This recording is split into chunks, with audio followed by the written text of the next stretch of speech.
empezar por los trastornos y luego ir hacia las teorías.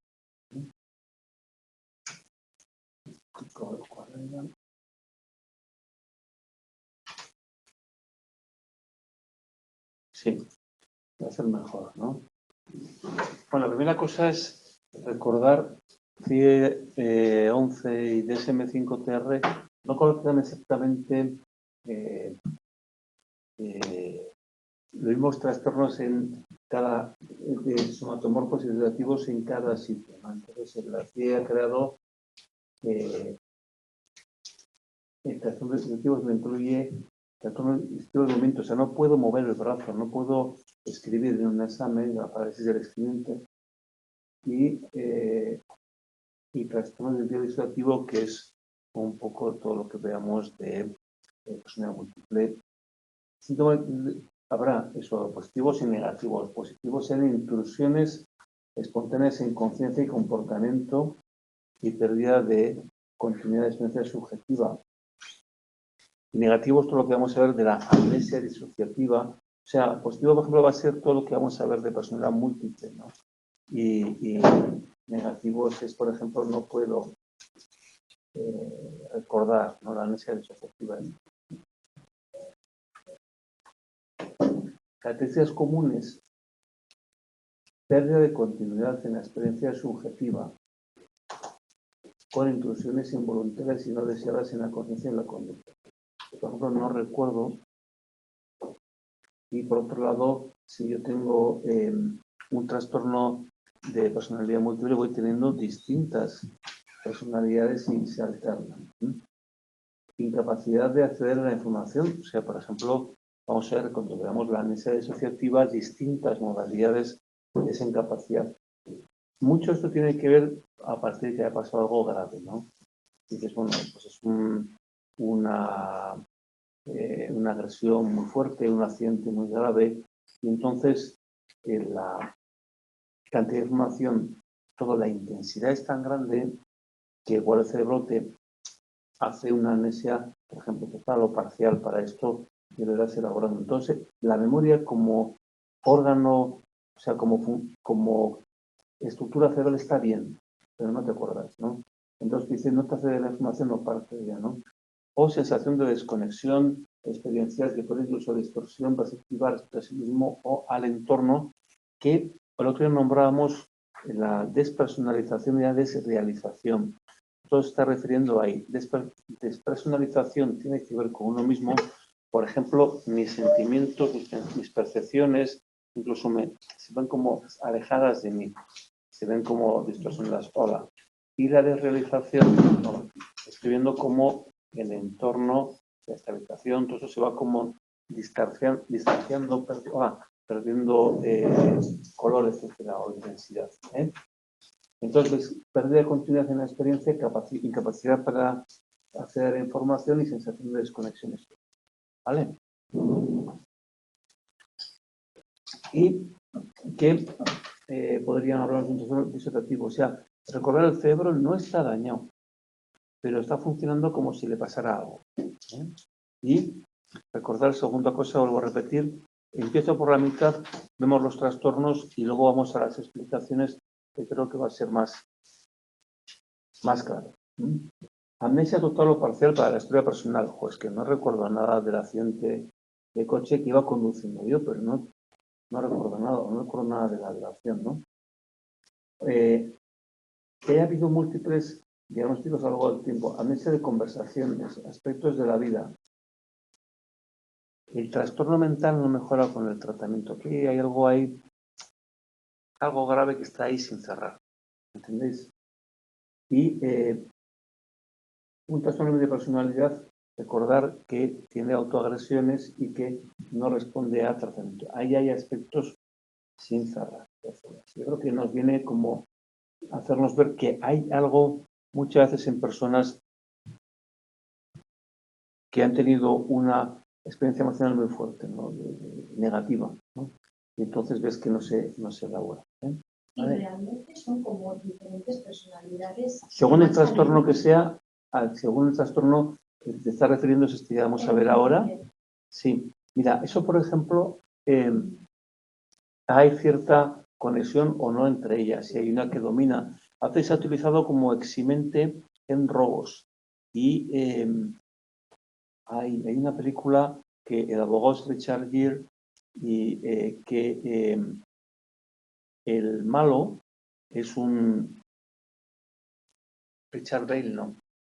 Que simula un trastorno como este y diciendo que ha sido un chaval cortico que ha sido víctima de abusos sexuales en la infancia por un obispo y que entonces creo que se carga al obispo cuando en realidad es un ladrón. Entonces aquí se ha utilizado como eximente diciendo, me recuerdo hace unos 30 años, un robo famoso. No, no era yo, era mi personalidad alternativa a la que, ¿vale? La que dices es el acusado perfecto. Pues eres Richard Gere hace de abogado y que le ponen un cebo, que es como un caso muy de un chaval que supuestamente hace de cortico y tiene un trastorno de personalidad o identidad múltiple o identidad disociativo y en realidad lo simula. ¿Sí? Eres un actor que hace, que no es un tío muy querido, es un buen actor, pero no es muy querido, que hacía de nazi, por ejemplo, en Estados Unidos, que ha hecho películas, ¿cómo se llama? Es más joven que Richard Gere, pero es un tío que no cae bien. Pero ahí hace como de cortico y en realidad le hace entrever que tiene ese trastorno y en realidad lo simula todo. Y la película, la de múltiple, Esa es buenísima. es que esa No la he visto, ¿no? ¿De quién es, Es un chico que tiene trastorno de personalidad múltiple, Sí. pero es como increíble que eso pueda ser así. Porque son personalidades muy dispares y... Sí, yo he visto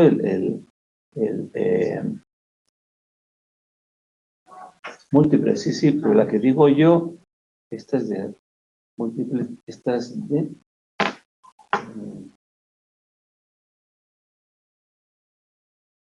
No la he visto, pero tendría que verla. 20 personalidades, sí. Hombre, tantas sí que puede ser, ¿eh? Y la que digo yo es una película que le engaña. O sea, Richard Gere hace como de abogado prestigioso y entonces el otro lo hace como de cortico y le engaña.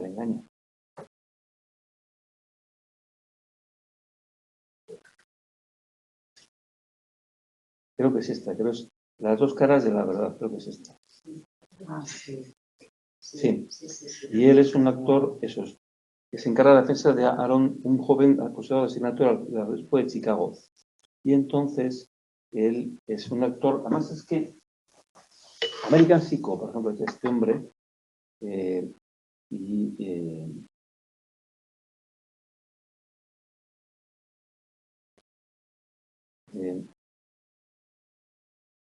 Edward Norton, sí. Sí.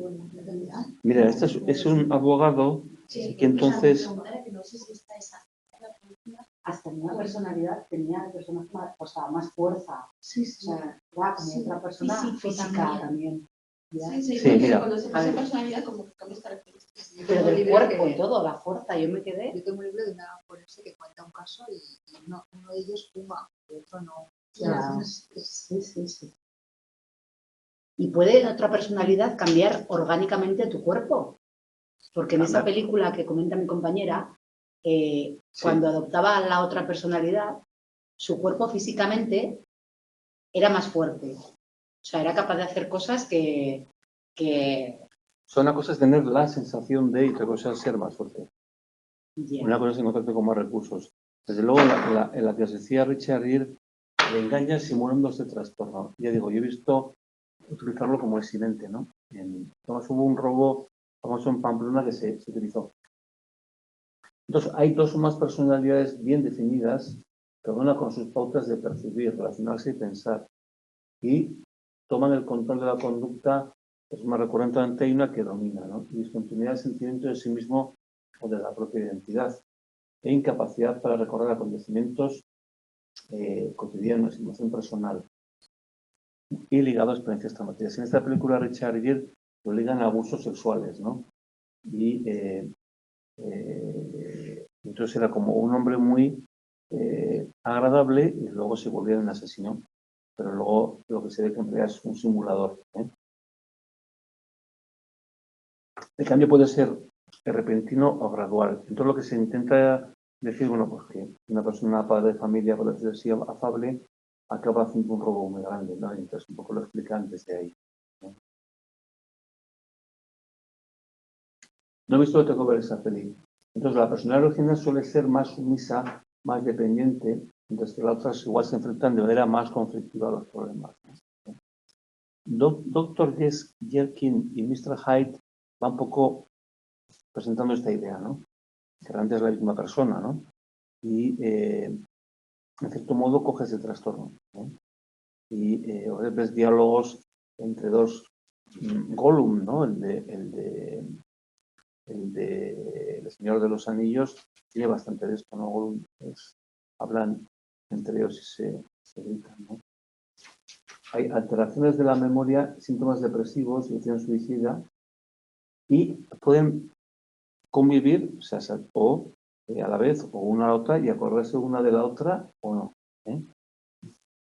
Lo que sabes que ha pasado algo grave y estáis sin elaborar y que eso favorece la predicción de esa persona. ¿Vale? ¿De acuerdo? Sí. Y no hay un tratamiento para trastorno. Claro, yo creo que todo esto ten en cuenta que está muy relacionado con algo que estáis sin elaborar. O sea, no un conflicto de que a los 3 años no gustará nada, sino algo grave que ha pasado y luego es sacarlas un poquito a la luz e intentar integrar esa información, ¿no? Es decir, que todos esos trastornos, muchas veces lo que sucede es que hay algo que te ha pasado y que te viene grande, ¿no? Y entonces hay que sacarlo a la luz y trabajarlo, ¿no? Y luego estas situaciones también sacarlas un poquito a la luz, ¿no? Pero que a veces a la gente le sorprende, ¿no? Es como también La fuga disociativa. Hay una película que se llama París, Texas. París, Texas es una película, creo que no sé si era de Wim Wenders, sobre que aparece una persona en la costa y no sabe cómo llegó ahí, tiene otra identidad, lo veremos ahora. Ya la experimentación de realización lo vamos a ver como trastorno o como parte del trastorno.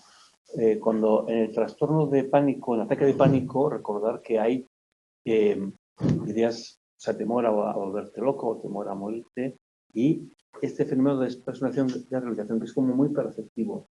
Es con la despersonalización, es sensación de experiencia conmigo mismo, ser desde fuera de sí mismo, desconectado de su cuerpo. Y experiencias corporales anómalas, ¿no? Entumecimiento físico o emocional y distorsiones temporales. Y la desrealización, el entorno se percibe como extraño y las personas conocidas como no familiares. Es como si dijéramos, se me están distanciando las paredes y se me haciendo con menos familiares y otro color y mis emociones, mis sentimientos, lo que yo hago está como distanciado de mí. Despersonalización, la última, la primera desrealización. Pero esos dos trastornos son trastornos en sí o son síntomas del trastorno disociativo. Puede ser un trastorno como trastorno disociativo es un grupo, Sí, pues. Y entonces está el trastorno de personalidad, el trastorno de disociativa, después de rehabilitación, que además, como nos pasaba, puede aparecer dentro de un cuadro como el ataque de pánico. ¿Vale? Es un poco, ahí no sé en qué película, pero se ve bien, a veces como a la persona súper estresada, es como si se le fuera difuminando, distanciando la percepción, o sea, lo que hace, lo que percibe, ¿entendéis?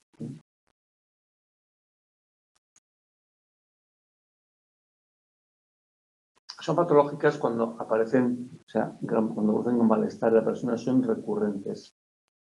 Es como la despersonalización, como lo que yo hago, lo que yo pienso está como alejado de mí, y la realización es como si llevo dando aquí años clase, pero es como más extraño, más distanciado, ¿vale? Más raro, más novedoso, más distanciado, el color más frío, no sé, menos familiar, ¿no? Vale. Recordar que luego tiramos para atrás y iremos a las explicaciones. La amnesia disociativa, ahí yo creo que se ve muy claro que es que lo que ha pasado te desborda. Dices, joder, esto me desborda. Entonces, yo creo que dices, bueno, lo que hace la cabeza, pues no lo recuerdas todo, o sea, recuerdas una parte, no recuerdas una época, ese periodo de tiempo, no recuerdas desde ese momento hasta ahora, ¿vale? Dice, uno más episodios de incapacidad de recordar información personal de naturaleza traumática. O es que ha sido tú el que ha conducido no, una cosa es, no, pero tú perdiste el conocimiento, no recuerdo lo que pasó. O el accidente donde murió gente en familia, no me acuerdo. O toda la violación, no me acuerdo. Entonces está la consecuencia de vivir situación altamente estresante, conflictiva y o traumática. ¿Vale? Pero tú recuerdas la violación, no. O sea, la que has sufrido, no. Pero claro, es que si la recordaras, ¿entendéis? Quiero decir, pues la memoria no está dañada. Es como que te dices, piano, que esto va a sufrir, o sea, con esto vas a sufrir mucho, ¿entendéis lo que quiero decir? Entonces, afecta a la memoria episódica, no procedimental, sino episódica, y suele ser retrograda de acontecimientos con alta carga emocional. Por eso, ¿os acordáis que os decía el otro día la película Marco? Una de las cosas que llama y hace sospechar o es lo bien que recuerda todo lo sucedido en Auschwitz. Sabéis Marco, ¿no? Que es un simulador que dice que ha estado en Auschwitz y se hace el portavoz de Auschwitz y nunca había estado. Tú tienes un trastorno de personalidad.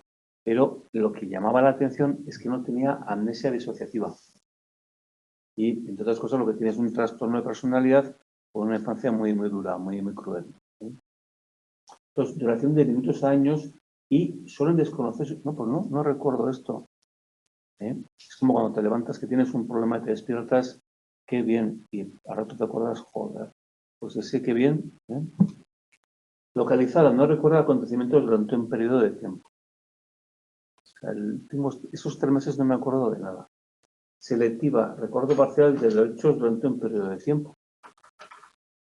Yo recuerdo que quedaba con los amigos, yo recuerdo que iba a clase, yo recuerdo y que te violaron en un callejón, esa parte no. Generalizada, no me acuerdo nada del pasado, continua, desde un punto del pasado hasta el presente, incluyéndolo, ya continua, es decir, desde el momento de la agresión sexual hasta ahora, y sistematizada de conocimientos específicos y material relacionado con ellos. O sea, el accidente de coche, todo lo relacionado con carreteras o el viaje que íbamos a hacer. Recordar una cosa,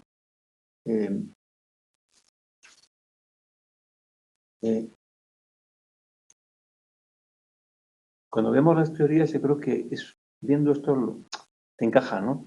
O sea, es como el propio instinto de supervivencia, mira, con un poco de distancia que esto hace falta tiempo para elaborarlo, ¿no? Yo no sé la pobre chica de la manada cómo estará, ahora, pero esto mismo que ha pasado ahora, que les han bajado, ¿no?, la condena y vuelven a traer los medios y, en fin, ¿no? La fuga disociativa, la película es París, Texas, será de los años 70, con lo cual y el director creo que era Wim Wenders o Wenders, no sé cómo. Y aparece una persona que había tenido un problema con una relación muy... y aparece en otro sitio y no recuerda nada de la anterior relación de entidad previa, ¿no? Es decir, no solo es que no se acuerda, sino que más se ha ido y se ha desplazado. No solo es que no se acuerda de una época, sino que más ha aparecido en otro lado. Incluso puede tener otra identidad distinta. Entonces, obviamente, en esa película dejaban claro, explicaban que la relación que había tenido había ido mal. ¿Vale? Entonces, el DSM-5 es un especificador de la amnesia disociativa, no un diagnóstico aparte. O sea, además de no acordarte, apareces en otro lado con otra identidad. Hace años, pues yo creo que aparecían. Es que ha aparecido una persona con años desaparecía, etcétera, etcétera, y claro, no recuerda quién es, un caso de estos. que es distinto a lo que suelen decir los investigadores, que hay mucha gente desaparecida que no quiere ser encontrada, pero es distinto, ¿no? Me refiero a que hay gente que, mira, ya me voy y cambio de identidad y fuera. Esto es distinto. Esto es que la cabeza, muchas veces por algo traumático que pasó, no solo no te acuerdas, sino además vas a funcionar como si fueras otra persona. Que lo triste de estos días ha sido otra cosa, pero bueno, casi vamos a olvidarlo, ¿no? Pues entero que ha aparecido, ¿dónde ha sido? En La Dana, una persona que van y pensaba que había muerto hace 30 y tantos años. ¿Cómo? Pues que ha muerto o sea, no sé si había una persona que le habían dado por muerta hace 30 y tantos años. Y apareció en Valencia y... Entonces, o bien es un caso de estos que no creo por lo largo, o bien es que sería cambio de identidad. En este caso no es eso. En este caso es algo ha pasado. Entonces, mira, el cemento de la conciencia errando lejos en el entorno virtual y en ese posterior que le ocurrió durante la fuga. ¿Cómo llegó aquí? Viaje fuera de casa, incapacidad de recordar, conocer la identidad. Imagínate que tienes una situación en casa durísima. Pues podría favorecer un cuadro como este, ¿no? Que aparezcas en Cartagena y no sé cómo llegó aquí y tal.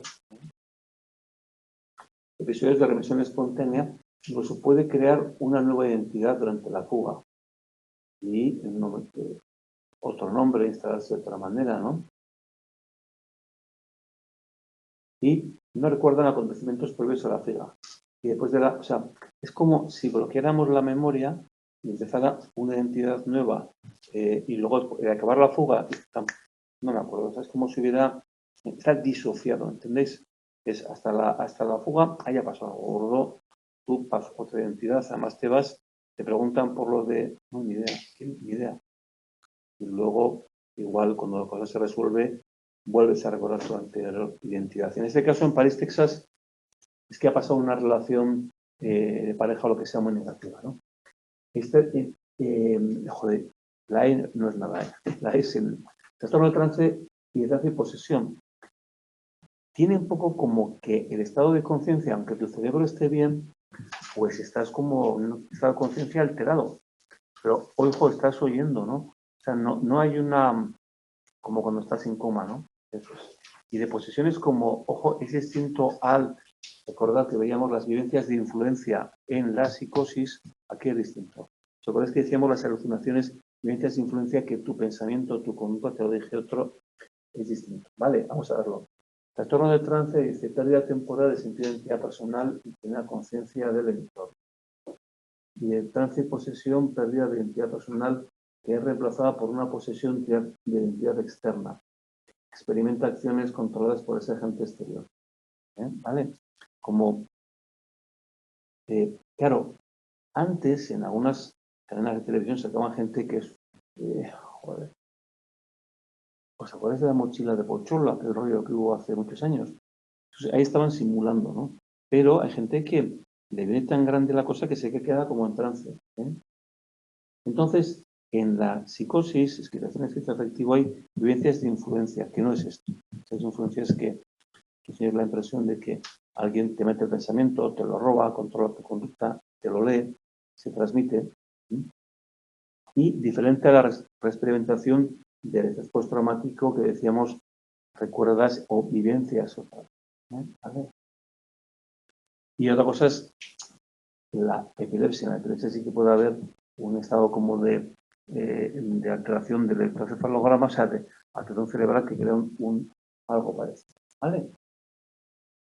Comorbilidad alta, claro, realmente decimos que la probabilidad de que haya pasado algo muy agresivo para la persona está ahí, ¿no? Entonces, que haya trastornos de ansiedad, depresivos, síntomas somáticos de conversión, de personalidad, ahí está el trastorno límite, ¿os acordáis? Y enfermedades médicas y sustancias. Y lo que, si yo tengo, por ejemplo, un trastorno límite de personalidad, es más fácil que entonces me pase algo que ya está. Pero, o sea, que agrave, que haya más posibilidad de que te agredas. Y por otro lado, lo que están diciendo es, ¿habéis entendido?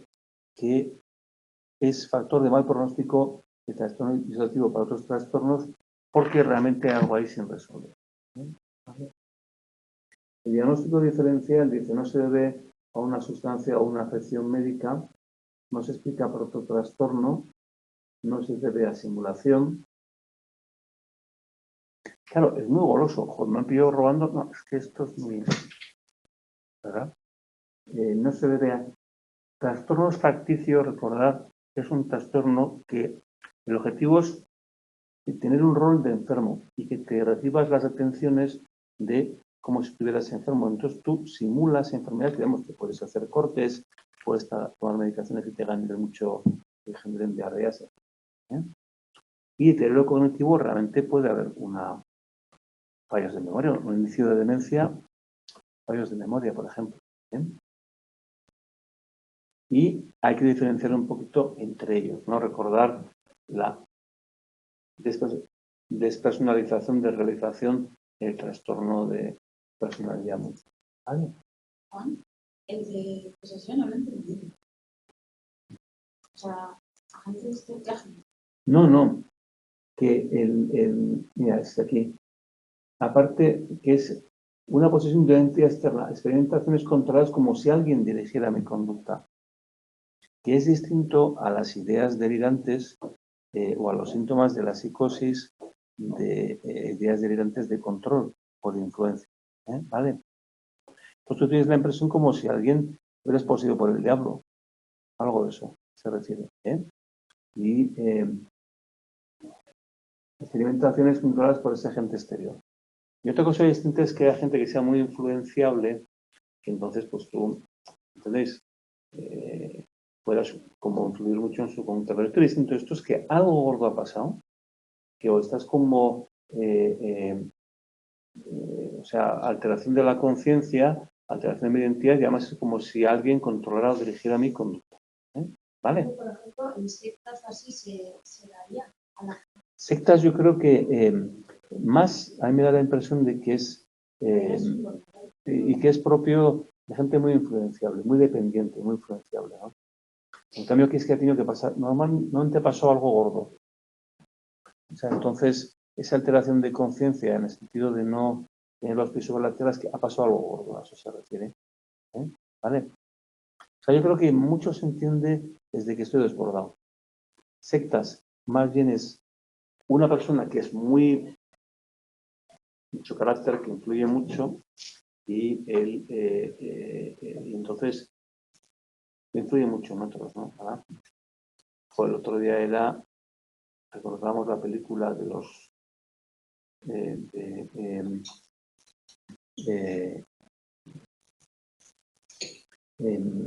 Tarantino, donde sale el caso de la primera mujer de Polanski. La primera mujer de Polanski que la mató una secta. Entonces hay una persona que influye mucho y influye en nosotros. De hecho, hay por ejemplo, hay lo que se llama la psicosis inducida, que antes se llamaba folía B, donde una persona con mucho influencia sobre otra, que vive muy aisladas, puede despertar, no crear, sino favorecer que otra persona participe de unos delirios. ¿Vale? Pero aquí sobre todo recordar, ahora veremos a ver las características, ha pasado algo. Y en el trastorno límite también. En el trastorno límite lo que hay es, no está clara la identidad personal, o sea, quién soy yo, qué me interesa, incluso me gustan los hombres, me gustan las mujeres. Es más una inestabilidad del ánimo, una impulsividad hacia correr con la cocheta pastilla, como comer mucho, como no está clara mi identidad. No está clara. En cambio aquí es, el problema del trastorno límite y a la vez un trastorno disociativo es que puede cursar con que te hagas daño. Y puede tener factores hereditarios. ¿Cuál? El límite.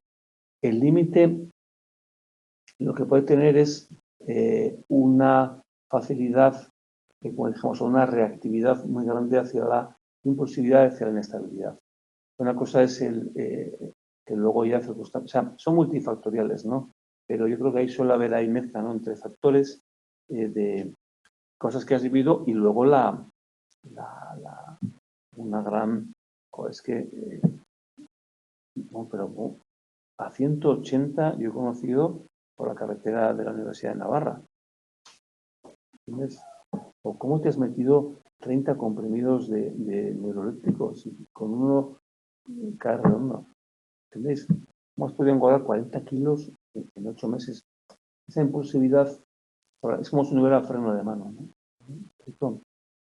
Y otra cosa distinta es, claro, que hay también otros factores, porque además a veces se junta eso con que te van las cosas mal y eso empeora el cuadro, ¿no?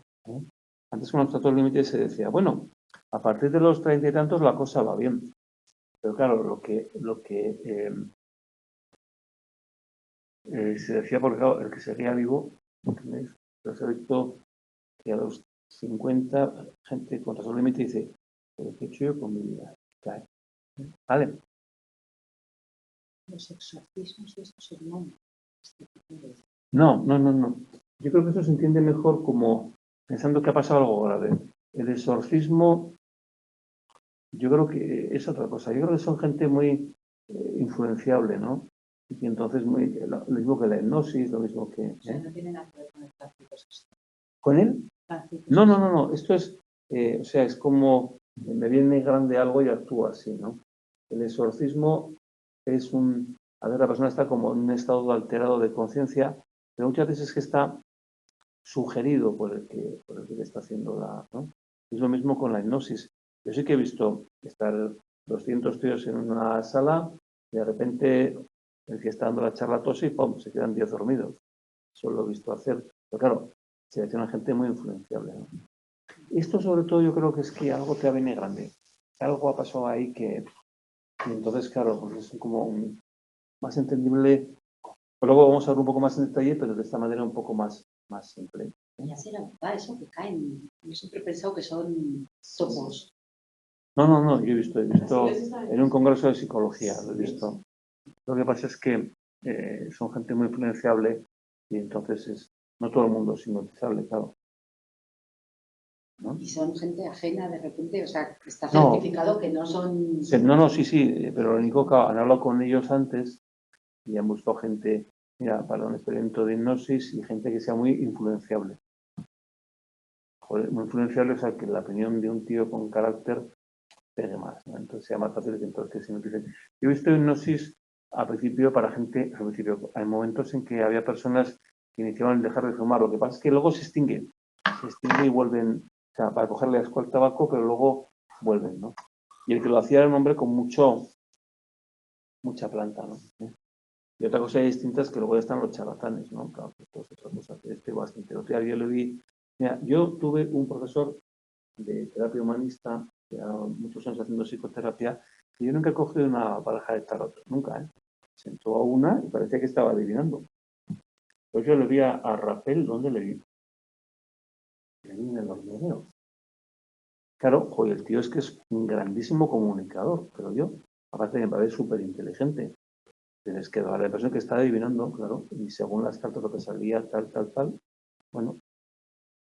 Pero joder, si era cierto lo que contó, que incluso Franco le llamaba para que le pregunte, mira, estos mitos, ¿cómo lo ves? Es gente muy... Pero esto es distinto. Estos aquí ha tenido que pasar algo, ¿eh? Estos joder que te han violado, yo qué sé. Que, ¿no? ¿Sabéis? O sea, que nos hemos matado a media familia en un accidente de coche. Y el tema de los crímenes, el tema de gente que comete crímenes y luego se diagnostica trastornos, o sea, que a veces no les culpan.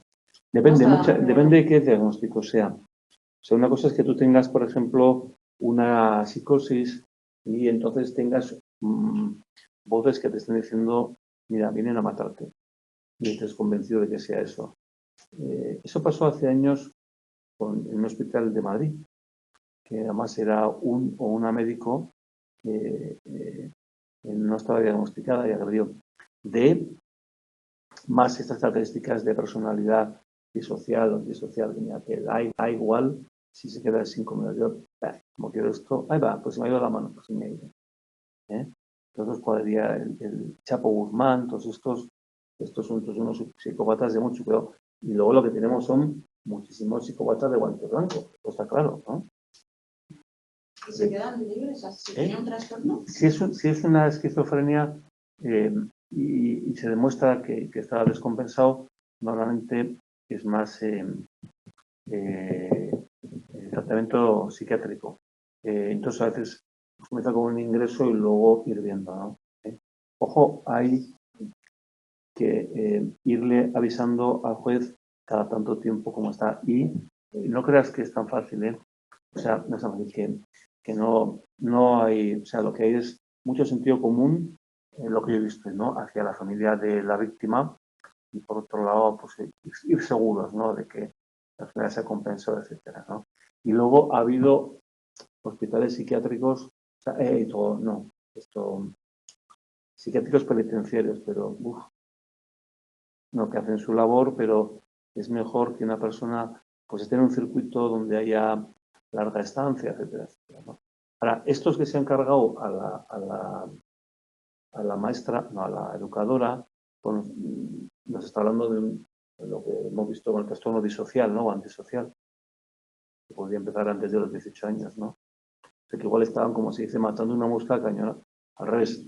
Estaban gente que requería mucho más control, ¿no?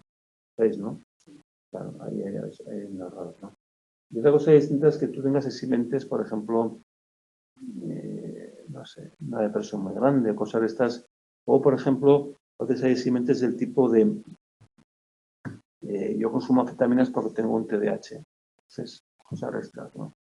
Pero vamos, normalmente en eso la experiencia suele ser que siempre y cuando teniendo en cuenta que cada juez tiene sus características, que hacen mucho caso a los peritos de lo público. O sea que normalmente los peritos y varios peritos de lo público se les escucha. Entonces, es que es un trastorno muy grave y tal, ¿no? Lo que sea. Me explico. Y otra cosa es que luego, a partir de ahí, digamos, bueno, pues tratamiento en una residencia psiquiátrica a tantos años. ¿Me explico lo que quiero decir? Normalmente no se hace ni manga ancha ni, ¿sabes? O sea que y otra cosa distinta es que tú digas, mira, es que me la pegué y maté a los otros porque iba conduciendo bajo el alcohol. Ahí sí que se te puede caer el pelo, claro. O conducir bajo el alcohol y por ahí no sé cómo si se llama homicidio, no sé, pero no sé si mente, al revés, esto es mira. Si tú tienes que te dan un golpe en el coche y tú has bebido, aunque seas tú inocente, te cae a ti por haber bebido. O sea, pero me explico, o sea, ese tipo de cosas, ¿no? Me ha tocado ver el caso de Sócrates, que es que este señor, entonces no, o sea, ahí suele, el sentido común suele primar, ¿no? Es que este está muy enfermo, vale, pues entonces venga, pues dónde podría ir tal, ¿eh? Y otra cosa distinta es el tema de la violencia de género, que ahí el rollo, es que suele ser que, joder, yo más que le perdono, venga, pero si tienes que estar a 300, me invento, ¿no? 300 metros mínimo, ya, pero ¿cómo te ha vuelto a pegar? Ah, pues hombre, yo, en fin, me da pena, ¿eh? ¿Tenéis? Ahí sí que, no es como lo denuncie, pobre hombre, ¿tenéis? No suele pasar, ¿eh? Pero, más, entonces, aquí es distinto, aquí es más bien que algo te viene grande. Mira, etiología, fijaros, vamos primero a la infancia, disociación es relacionada con trauma en primeras etapas del desarrollo. Sobre todo en apego primario, abuso de distintos tipos, negligencia, falta de cuidados, en presencia de gravedad. Y esto se ha contado con la atención estable durante la crianza. Aprendizaje relacionado con las experiencias y las respuestas a emociones y la necesidad de ser visto y los comportamientos de valores. O sea, se ha habido un apego, se ha habido cariño, ¿no? O ha habido incluso, joder, es que les pegaba, llegaba a casa el padre bebido y les sacudía. Ya en el tema abuso en negligencia de la infancia. Pullman dice, que el niño pasa por estados conductuales discretos que se integran en un sentido de sí mismo coherente.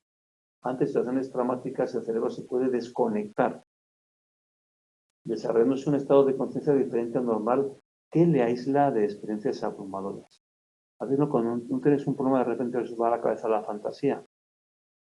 Y luego, ay, pues puedo volver, pues llevado a algo más intensamente. ¿Vale? Regulación emocional. Dice, la disociación se puede generar en episodios repetidos de desregulación emocional en la infancia. Cuando los niños sufren estresores se produce incremento en la arousal. Una respuesta a estrés abrumadores se quedan dormidos. Es una manera como de me desconecto. Y si la falta de respuestas apropiadas es frecuente, se altera el desarrollo de estrategias maduras de regulación emocional. Los emocionales no podrán ser integrados en el sistema consciente de significados ni tampoco corporalizados, representados ligados a estados conductores o evocados. ¿Vale? O sea que, ¿qué? Cuando yo fui madre te daban un librito que era del doctor Stevie que decía precisamente eso, que tiene que haber un montón de niños entonces de mayores que estén traumatizados porque es un método para que el niño se duerma dejándole llorar hasta que se duerme. Lo que pone ahí. Pero con unas pautas. No. Cuando los niños sufren estresores. Sí, claro, el niño está que quiere que le abracen y nadie le abraza, se queda solo. Está solo en la cuna. El niño está estresado, está llorando. Pero una cosa es que quiera coger el sueño y que esté llorando porque no coge el sueño, pues otra cosa es que ya ha llegado su padre y ya está pegando. O sea, se refiere más a lo segundo. Más a eso. Sí, cuando sufren estresores y el estrés abrumador. Me daba tanta pena que no lo pude hacer, pero por eso lo pregunto, pero... Ya no recuerdo, pero sí. el tema de... Ahora hay otra moda, ahora hay que ahora se da al otro extremo. Para regularles el sueño. Pero, depende del carácter del niño, pues se dormía en nada. Sí. Pero había niños que se podían pegar, yo en mi entorno, pues eso, media hora llorando hasta que se dormían pues eso, desconectarían. No. Es importante esto, y el estrés es abrumador, Cuando sufren estresores. Si una cosa es no poder dormir, joder, que es una putada, con perdón para todo el mundo, ¿no? Tiene la palabrota. Sí, pero sónicos. Ya, pero una cosa es que no puedo dormir porque estoy muerto de miedo, pensando que me van a venir a meter una paliza. Y otra distinta es que, joder, no cojo el sueño. Y entonces, como le pasa a cualquiera, pues eso no es un estrés abrumador. Esto se refiere... Pero ella se refiere más a que quiero que me coja mi madre o mi padre y no me coge. Ya, pero eso hay que ver... Esto es el primer mes, o sea, que ha estado 9 meses en tu barriga y el crío solo necesita, o sea, yo creo que ese bebé ahí tiene estrés fisiológico. Ya, pero sí, yo también tengo ahora que me tomo un café, perdóname. Quiero decir que no es el nivel de activación es mucho más bajo, ¿no? Aquí se refiere a cosas ya más... Sí, claro. Yo imagino, o sea, la gente que... Aquí ha llegado gente de orfanatos que han cobrado más que una espera. O sea, ¿no? Y que... Entonces, ya ves, es otra cosa, ¿no? Hombre, bueno, muchos también vienen con algún problemilla. Joder.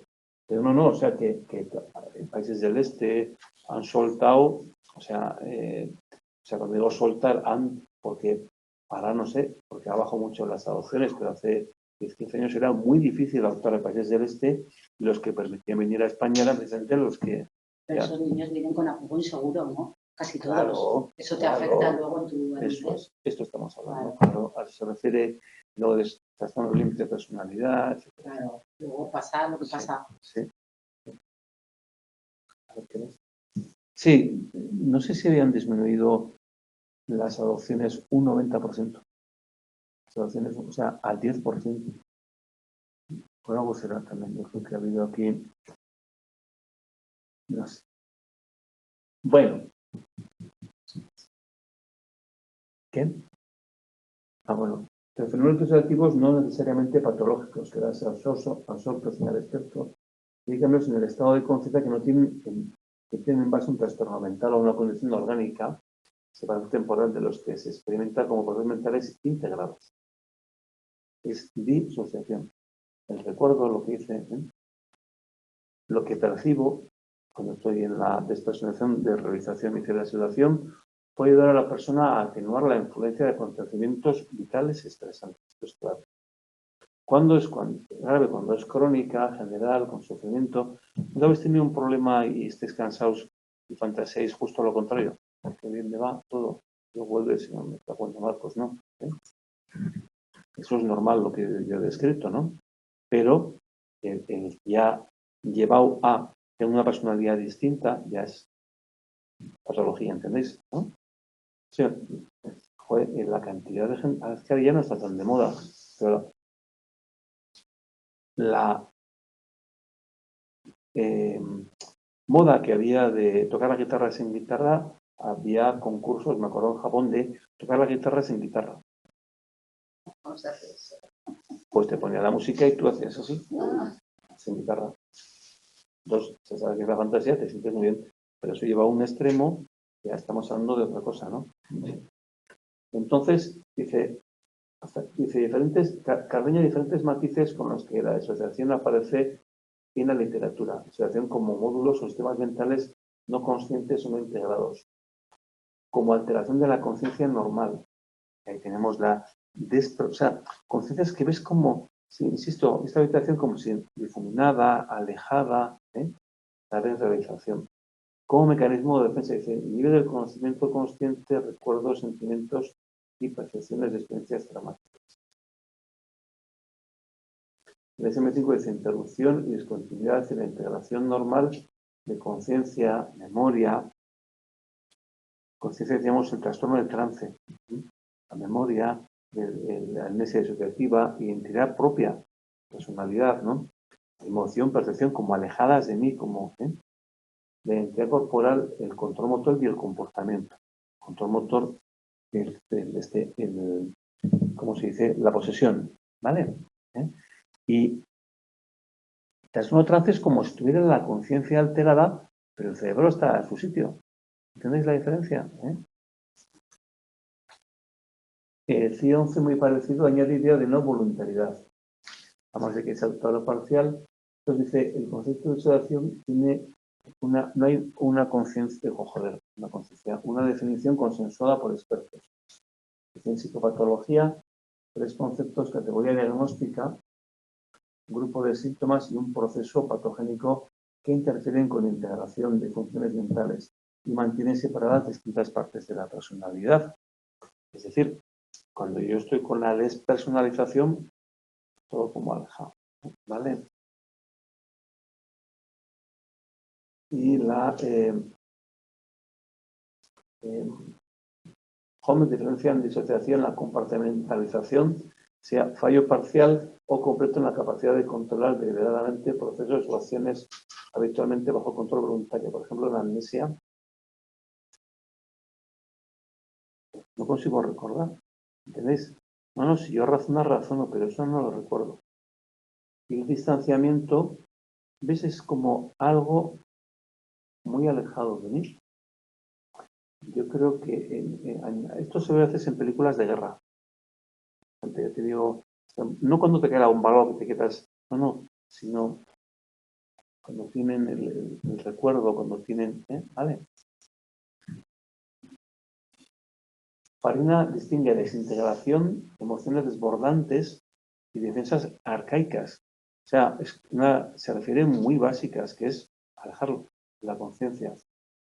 Y activadas por eventos traumáticos y recuerdos de sus efectos, ¿no? Luego, disociación dice, ante fallo de integración se organizan los elementos psíquicos de manera más separada. O sea, una relación funcional de la mente en estructuras paralelas persistentes, como la personalidad múltiple. Otras teorías dice, trastorno de disociación de estructura de disociación como mecanismo de respuesta al trauma. ¿Vale? Sí. Es decir, en conjunto lo que están diciendo es que o el contenido lo alejo o la función no está rindiendo bien porque la afirmación es muy dolorosa y la función de percibir o de recordar o de integrar o que yo creo una segunda identidad porque es que esta información actual es muy clara. ¿Vale? ¿De acuerdo? Sí. Modelo autognóstico dice se da en sujetos altamente hipnotizables que emplean este mecanismo para distanciarse del trauma. Como me sugiero como que esto no ha sucedido. Y dice, modelo BAC, desconexión entre elementos de un sistema integrado de procesamiento de información. El modelo SIBON dice, enfatiza aspectos somáticos de la respuesta traumática, aspectos compuestos de sensaciones imágenes, conductas, afectos y significados. En resumen, son modelos hacen referencia a distintos fenómenos que tienen como falta de integración de procesos mentales, procesos que pueden ir desde elementos perceptivos y componentes básicos de experiencia a fenómenos psicológicos complejos. Es decir, recuerdo toda mi infancia, oiga, y que tú tuviste un profesor que te violó, ¿no? ¿Veis? O veo como muy distanciadas las cosas, ¿no? A eso se refiere. ¿Vale? Bueno, tenemos... ¿Qué hora tenéis ahí? Es que tengo aquí -5. ¿Son -5? Tengo un clásico rápido, pero bueno, lo hacemos en un segundo y ya está, ¿vale? Venga. Vale. Cogéis la chisma esta. Te agrego que se cae al suelo. Es que cuando lo dejo ahí... Bueno, vamos allá. Entonces, trastorno dice... Es una mujer que es hospitalizada por intento de suicidio. Pues una larga historia de tratamientos psiquiátricos. Durante la evaluación parece tener síntomas típicos de un trastorno límite de personalidad. Siente una gran confusión acerca de su identidad, típico del límite. No se lleva bien con los demás, típico del límite. Le parece que no encaja en ningún sitio y le resulta muy difícil hacer amigos. Al mismo tiempo es muy inteligente y creativa y ha publicado poemas en bastantes revistas. Sus relaciones interpersonales son extremadamente intensas y apasionadas y suele asustar a los demás y a sí misma por la intensidad de sus emociones. Hasta ahí el límite, ¿no? No está claro, relaciones intensas. Marie se cortó intencionalmente por primera vez, el límite, cuando tenía 15 años, porque no tenía ninguna cita para la fiesta escolar. Se ha autolesionado varias veces, cientos de veces durante los años siguientes. Ha utilizado sustancias como la cocaína, etc. Cuenta con graves intentos de suicidio por sobredosis, uno de los cuales requirió intubación y 2 semanas de hospitalización. Ha sido hospitalizada por lo menos 10 veces por intento, pues esto es límite, dirección autorítica o ese autolesionado. Ha recibido diferentes diagnósticos psiquiátricos, incluyendo trastorno límite de personalidad y trastorno bipolar. Ninguno de ellos ha conseguido efecto. Dice, durante una hospitalización hace 1 año y medio, conoció a un paciente con un trastorno múltiple de la personalidad y decidió que ese diagnóstico se ajustaba bastante a lo que a ella le ocurría. Leyó vorazmente libros y artículos sobre el tema tanto en la prensa popular como en la literatura psiquiátrica. Comenzó un tratamiento con un especialista que era reconocido como un experto en este tema, quien unas semanas después fue capaz de identificar 3 personalidades. Jane, silenciosa sumisa, Alice muy agresiva y Dolores muy seductora. Mary empezó a interesarse cada vez más, a ir descubriendo los distintos aspectos de sus diferentes personalidades. A finales de ese año, el terapeuta ya había identificado 12 personalidades separadas. A través de los recuerdos proporcionados por una de las personalidades, porque, fijaros, Mary descubrió que su padre había abusado sexualmente de ella. ¿Veis? O sea, hay un trauma no integrado, favorece toda esta disociación. La paciente atribuye su intento de suicidio más reciente a una de las personalidades que querían matarse solo a ella, pero no podía evitar el daño que le causaría a las otras. O sea, a veces las personalidades se conocen o tienen cierto contacto o cierta referencia entre ellas. Entonces veis que el trastorno límite de personalidad y el trastorno de identidad disociativo o personalidad múltiple. Tiene hasta 13, ¿no? Y veis ese factor relacionado con el abuso sexual que ha habido, ¿no? del padre, que la ha podido favorecer. Aparte de cierta facilidad para esa impulsividad y esa desregulación emocional. ¿Vale? Y, por ejemplo, una pregunta. Sí. Es que el sufrimiento es por el trauma, pero un límite que tiene tanto sufrimiento, Sí. ¿a qué se debe? ¿Cuál es la diferencia? Mira, por ejemplo, una grandísima reactividad. Entonces, una impulsividad en la conducta y una grandísima reactividad emocional que puede hacer que el ánimo de reacciones intensas y muy cambiantes. Entonces, situaciones como, por ejemplo, estímulos que a ti te pueden poner un poco nerviosa, un poco agotada, les pueden disparar. se refiere. Y luego el temor al abandono o la sensación de que alguien te ha abandonado o te puede abandonar, o que algo vaya mal. Ese tipo de cosas te pueden hacer. Es es como si se disparara algo con mucha facilidad.